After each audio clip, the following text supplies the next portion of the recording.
there, and then I just start the timer when you start talking.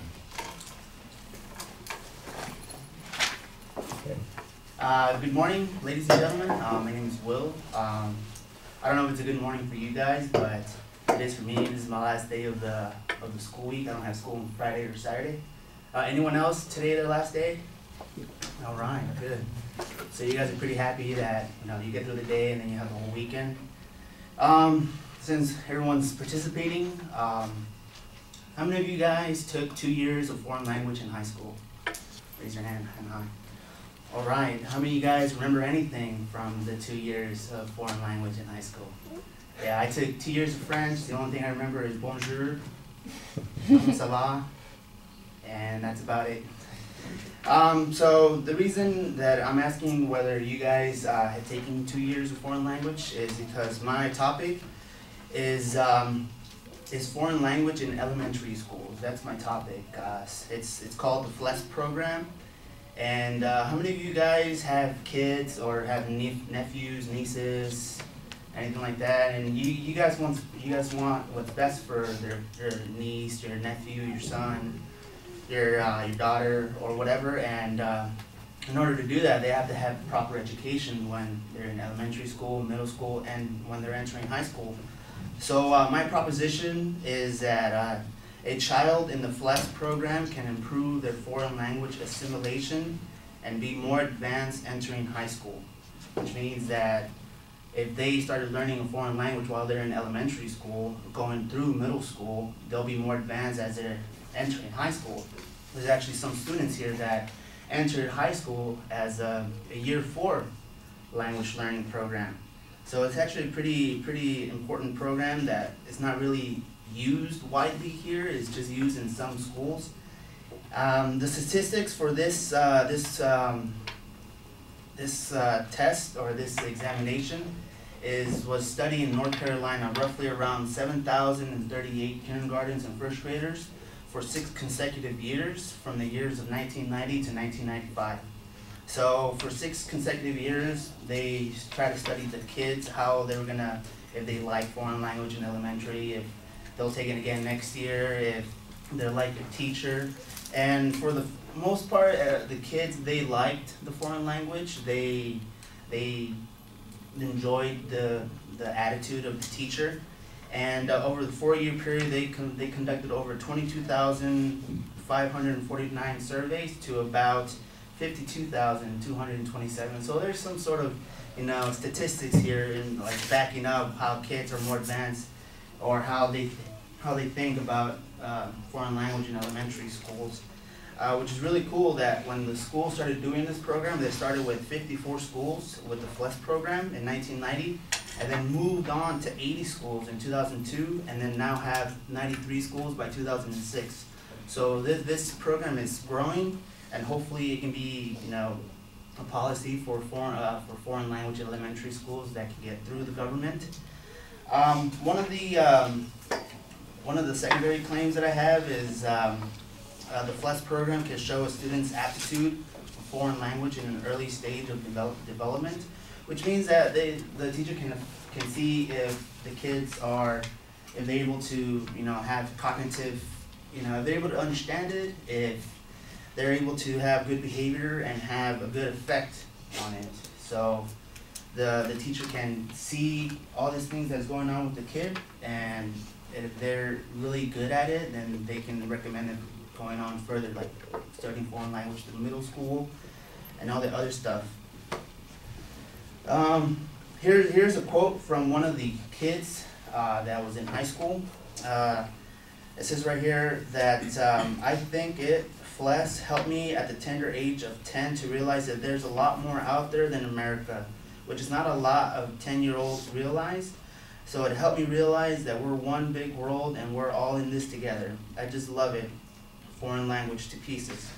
I can't imagine my life without it. I definitely aspire to raise my children bilingual. So that's one of the students in high school that was in the program, and they gave him a questionnaire at the beginning of high school or in high school. Another one is another claim is FLES students who continue with the program enter high school more advanced. This one's actually a really cool one because there's a kid that continued foreign language in middle school. And he says that the 3 years of middle school French really had a positive effect on me. And one summer I was off in England and I heard two women having a conversation in French. And I went over and talked with them. And I didn't embarrass myself. It really affected me because I was so taken with it. So these are just some of the examples that kids have when they actually learn a foreign language, from elementary school through middle school and then even entering high school. Another one is the FLES program helps students understand different cultures. So it says right here, one of the quotes from the kids is, I think that my foreign language study has been beneficial to my overall attitude towards people who don't speak English. And the only really controversy that this FLES program has is that it's barely in the testing subject. There's still a whole bunch of tests, but so far it actually looks like this FLES program, that if you want your child to grow up more advanced, to be in a FLES program, to be in a foreign language in elementary school. The controversies here is while the prescribed FLES methods are the product of careful analysis of the nature of language and the psychology of language learning, it should not be forgotten that there are alternate analysis possible. So that's basically all it is, you know. So that's my reason for why, you know, kids who are in a FLES program enter high school more advanced. They're more prone to have foreign language assimilation and just, you know, overall just become a brighter student as they're growing up. So, thank you. Can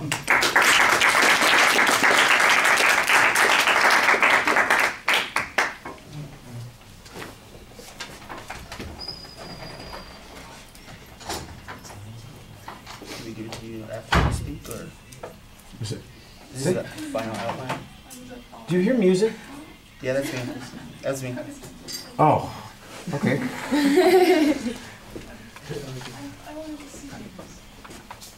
That's fine. It relaxes you. You're playing the one. I heard it. You did? I was wondering what that was. Like from a room. Yeah, I really. That was what I was going for. I Do you guys hear music in the I background? didn't even notice it. Did it relax you? No, not really. I just forgot it was on. That music will make people like turn up.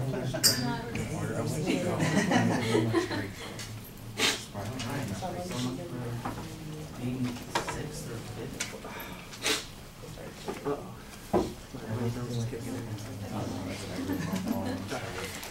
No one likes my noses. Switching your speech.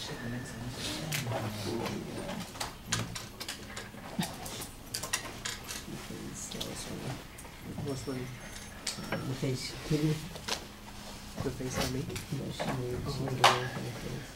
All right, Will, there's some things about the presentation that I think are pretty nice. I like the lead-in that you have at the beginning. I like the fact that you talk to the audience very directly and you seem confident whether or not the music's playing.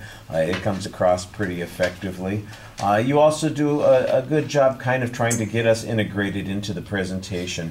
I do think you have a few too many audience surveys that you're using at the beginning to try and get the audience's attention. That's not really going to help you that much in the long run. Maybe one is fine, but three seems a little excessive. And on the claim itself, it's got multiple parts to it, and so you're supposed to have a proposition with a singular claim, and you've got two claims in there. I think, in essence, that's the attempt to also have a preview for the supporting material, but that was not very clear, so I think that there's a problem there. You mentioned at one point the controversy toward the end, but the thing that you talk about being controversial is that there's alternative analysis available, and I don't really know what that means in the long run. That just sounds like it's an attempt to suggest, well, there is an argument about this, but I don't know what the argument is.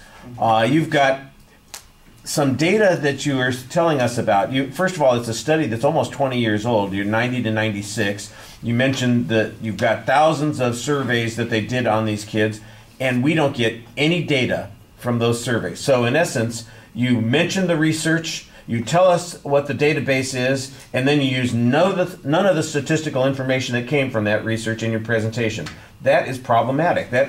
You might as well have not talked about the study at all. The only things that you cite as evidence are the testimony of 3 students who went through these programs and were enthusiastic about it. Now, I'm not saying that that's not potentially useful evidence, but it certainly isn't convincing evidence that the students are better prepared, for instance, or that they get some substantial advantage. At one point, you mentioned the idea that it shows language aptitude. I'm going, well, what data do you have to show that? And there are a lot of claims that are being presented here where there's no data to back it up. There's no information to suggest this.